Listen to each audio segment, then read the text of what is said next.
Alrighty, well, welcome to Watch Quattro. This is going to be a new channel. I'm going to be focusing on sharing watches that I personally like, sharing watches that are maybe not so known. Um, Obviously, there's a whole lot of different things that you can find just looking at line or just looking on YouTube and just kind of trying to figure out what you want to buy or what you want to wear on your wrist or anywhere really. But um, today I'm going to show off a Bulova Precisionist. A couple different stats, nothing too major. Really, what you want to know is how does it fit on your wrist? Is it something that you like? Maybe is it something that you can wear to dress? And a couple of other details that you might really want to be interested or that you might like. So let's take a look and see what you want to know. Obviously, for me, one of the things that I'm interested in is, does it fit? Do I like it? Do I like the material build? And is it, something that appeals to my personal aesthetic? So first thing we want to take a look at is that this watch is made in China. I don't know if you can maybe pick that out from there. You might also see that it's something that is sold in Mexico. That's currently where I'm based in. It's a very nice watch. This is the it's the Bulova 96B158. So usually some major watch brands only make their bands in China. This specific one is made in China, but the movement is a Seiko Mecha Quartz. So the Mecha Quartz is a movement that is usually found in some very nice watches. You might know them from the name of maybe Brew, which is probably the most famous one, Lima, Dan Harry, Yama, Bear, and a couple other different watches that you might know. Obviously, this is my first main Mecha Quartz, but you can find a lot of different good things in there. It's obviously something that is focused on precision, as the name suggests. The Precisionist, plus or minus 1 to 5 seconds. But it's really not so much about how accurate it is. About it's mostly about if you like it or not. Most people are going to put up with I don't know. Maybe they're just gonna be focused on how nice it looks, and they're probably only gonna wear it once a month, once a week, once every 2 weeks. It depends on who your consumer is. And so that really isn't the point or the focus of the video. For me, it's more about fit and finish because, my wrist size, taking a quick look, maybe you can see it side by side. The wrist size for me is, I'm about 19 centimeters, or if you're American, 7.5 inches. Usually if you take a measurement straight to the wrist, it's less than that, but in practice, because the width of the band, it's less, or I'm sorry, or it could be less or more than that. And the other challenge is that you might go into a store and you might not be able to find this specific watch. This one, which is my go-to watch, is the one that I want to focus on. I cannot find this watch in a store. Nowhere in Mexico is this something that I can purchase. And so that's a challenge for me because, it's not a cheap expense. It's expensive. And so, maybe not by luxury standards, but I can't just buy it online and say, oh, if it doesn't fit, I don't give a fuck, whatever. It's not quite that simple. It means that I have to make an investment, and if it's an investment that doesn't even fit, or it doesn't look nice, or I don't feel comfortable with it, it's going to be just something that I just threw money away on. So that's one of the things that I want to focus on. So 19 centimeters on the wrist, or 7.5 inches. It's something that I really, really like. First thing I want to focus on is that the strap is actually very rigid. It's kind of like crocodile skin. We're going to go ahead and take it off of the little pillow it comes on. So we'll set that down here.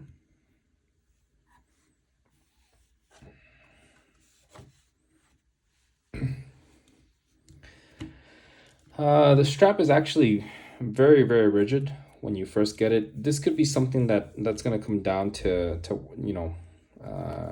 wearing it down, getting some oils in there. Just as you wear it, is it gonna be naturally, more um, cohesive with your wrist, and as your oils are absorbed into the leather, is that going to be something that you're not going to have any issues with in the future?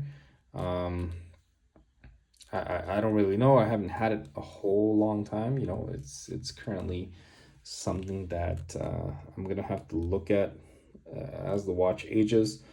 Obviously, I'm referring only to the leather strap. I personally prefer leather rather than metal because it usually adheres to your skin very well. You don't know how that's going to look as time goes on.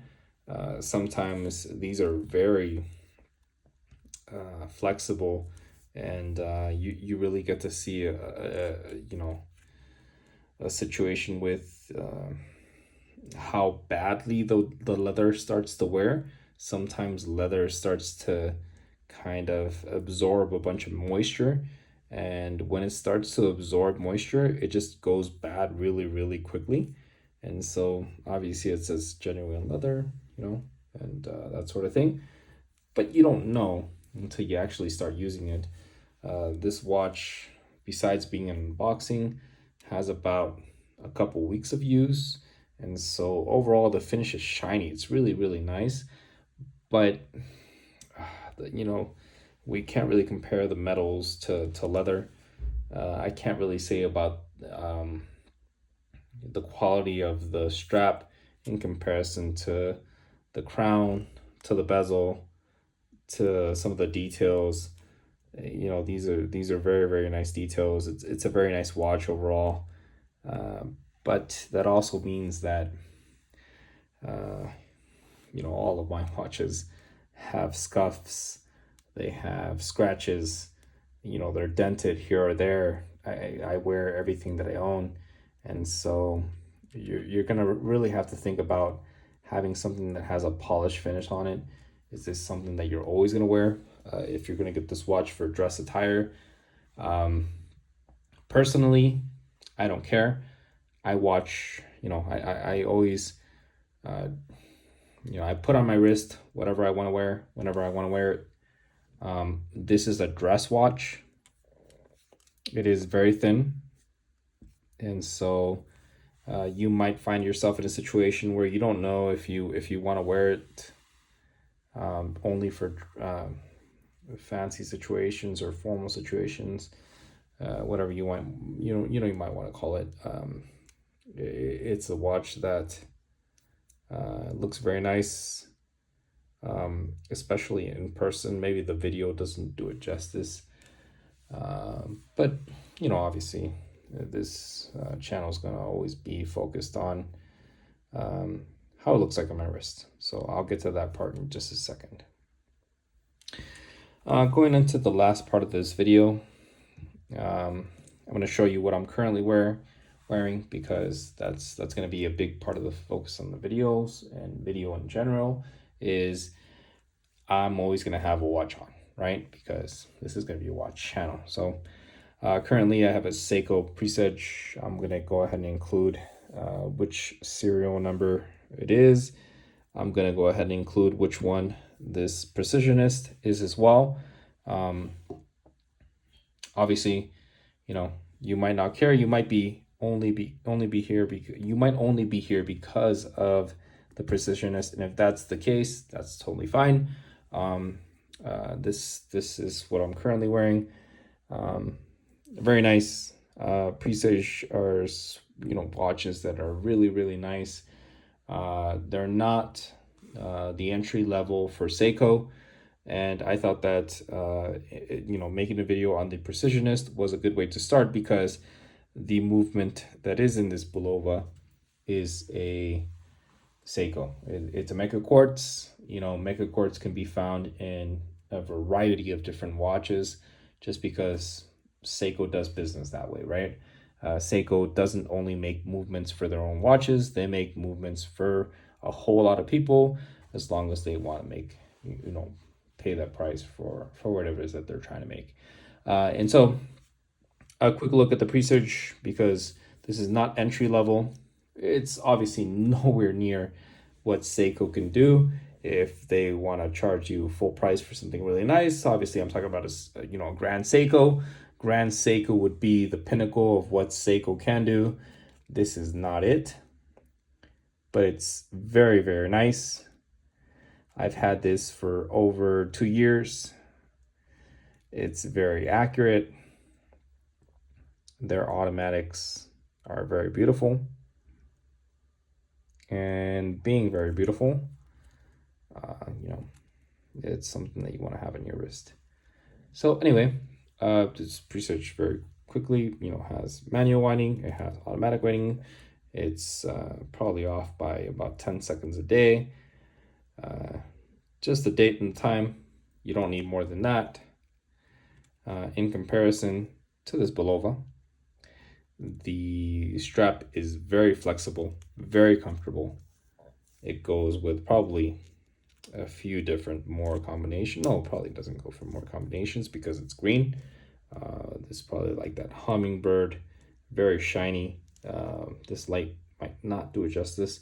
When you see it in sunlight, that's way more spectacular than what you might see here. Either way, to close out today's video, this Bulova is a beautiful watch. You might be looking at that background. You might see it somewhere online. These might look like roofs. They're actually printed indentations is what they are.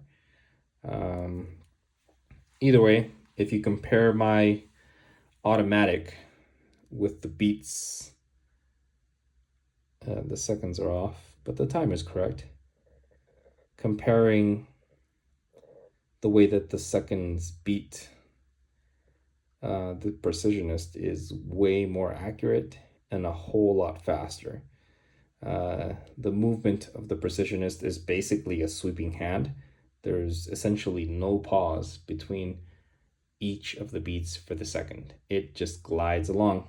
And that might be difficult to accept, that something that runs on a battery is more accurate and more beautiful than what's on automatic, but that's the reality of the situation.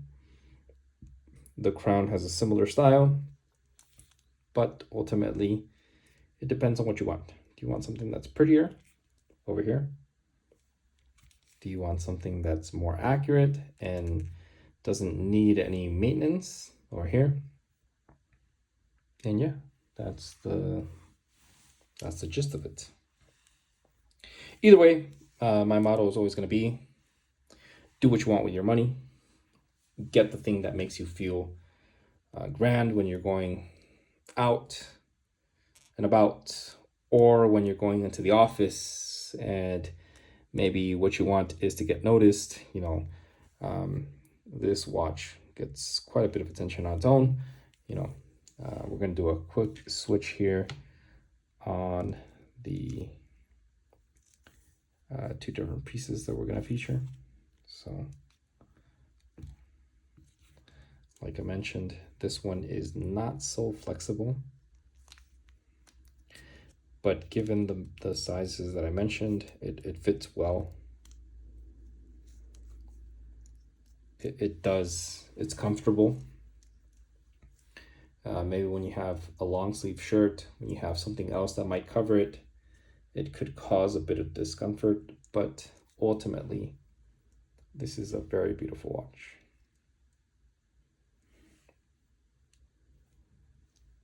You might notice that the date is a bit off, but we're past 9 p.m. and you do not want to set any automatic watch, and you don't want to take the risk within a quartz one either. It's just not worth it. So that is today's movement, what I wanted to show you guys. This is the Bulova Precisionist 96B 158. A very nice watch. And yeah, hope you guys like it. See you on the next one.